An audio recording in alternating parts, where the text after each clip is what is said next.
Teori kekuasaan Michael Foucault.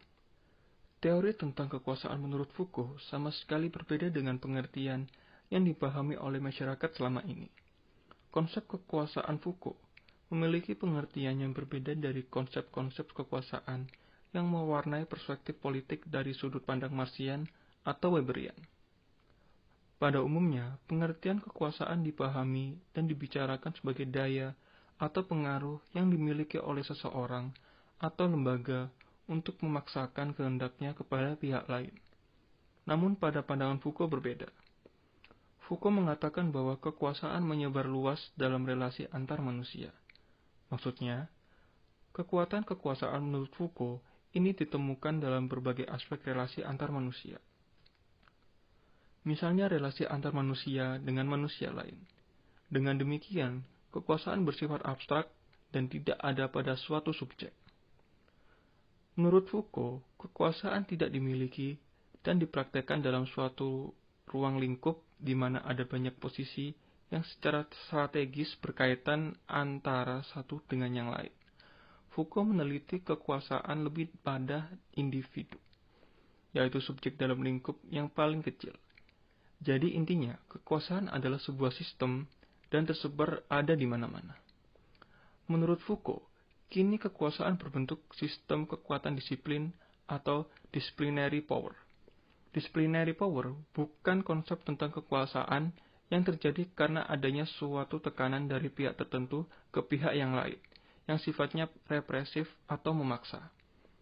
Tetapi, kekuasaan itu terjadi melalui proses normalisasi atau tidak ada pemaksaan kepada subjek, dan atau menormalisasikan susunan-susunan yang ada di dalam masyarakat. Normalisasi mendisiplinkan tubuh subjek. Normalisasi membuat wacana atau pengetahuan yang disebarkan kepada masyarakat menjadi normal di dalam pandangan masyarakat. Seperti contoh dengan skala mikro, yaitu contoh mahasiswa terhadap dosen di jurusan sosiologi. Misal ada mahasiswa sosio yang ingin mengetahui berbagai teori Foucault untuk bahan tugasnya. Karena teori tersebut menjadi teori yang wajib dipahami oleh mahasiswa yang masuk dalam jurusan sosiologi dan juga menjadi teori yang digunakan mahasiswa tersebut dalam tugasnya.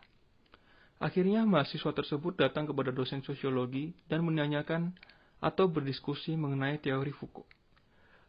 Setelah berdiskusi, akhirnya mahasiswa ini paham mengenai teori Foucault dan akhirnya mahasiswa tersebut melakukan tindakan menjabarkan teori Foucault ke dalam tugasnya. Dalam contoh ini, kewajiban mahasiswa sosio untuk memahami teori Foucault adalah sebuah wacana yang diyakini oleh para mahasiswa jurusan sosiologi. Lalu, dari contoh tadi, mahasiswa yang ingin mendalam teori Foucault untuk bahan tugasnya yang tadi, bertanya kepada dosen sosio, dan dosen tersebut memberikan penjelasan mengenai teori yang ingin dipahami oleh mahasiswanya tersebut. Pertemuan mahasiswa dan dosen ini mengakibatkan munculnya relasi kuasa.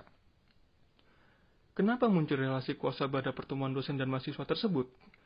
Relasi kuasa ini diproduksi oleh ilmu pengetahuan. Maksudnya, dengan menggunakan contoh dosen dan mahasiswa tadi, dosen memiliki ilmu pengetahuan mengenai teori Foucault tersebut. Dosen tersebut memperoleh ilmu pengetahuan teori Foucault melalui studi perguruannya, sehingga dosen tersebut mempunyai ilmu pengetahuan terutama ilmu pengetahuan mengenai teori Foucault. Dosen itu menjelaskan atau memberikan tindakan ke mahasiswa tersebut, dan mahasiswa tersebut mengiyakan apa yang dijelaskan oleh dosen tersebut dan melakukan tindakan menjabarkan teori Foucault ke dalam tugasnya. Dalam contoh tersebut, mahasiswa ingin mengetahui teori Foucault tersebut bukan dari keinginannya, tetapi dari wacana mahasiswa sosiologi yang memang wajib memahami teori Foucault jika masuk ke dalam jurusan sosiologi. Dan kebetulan juga tugas yang diterima oleh mahasiswa tersebut berkaitan dengan teori Foucault. Dengan begitu, mahasiswa tersebut melakukan tindakan tanpa adanya sifat represif atau keterpaksaan. Dan tindakan tersebut melalui proses normalisasi atau tidak ada pemaksaan kepada mahasiswa tersebut. Sekian dari saya.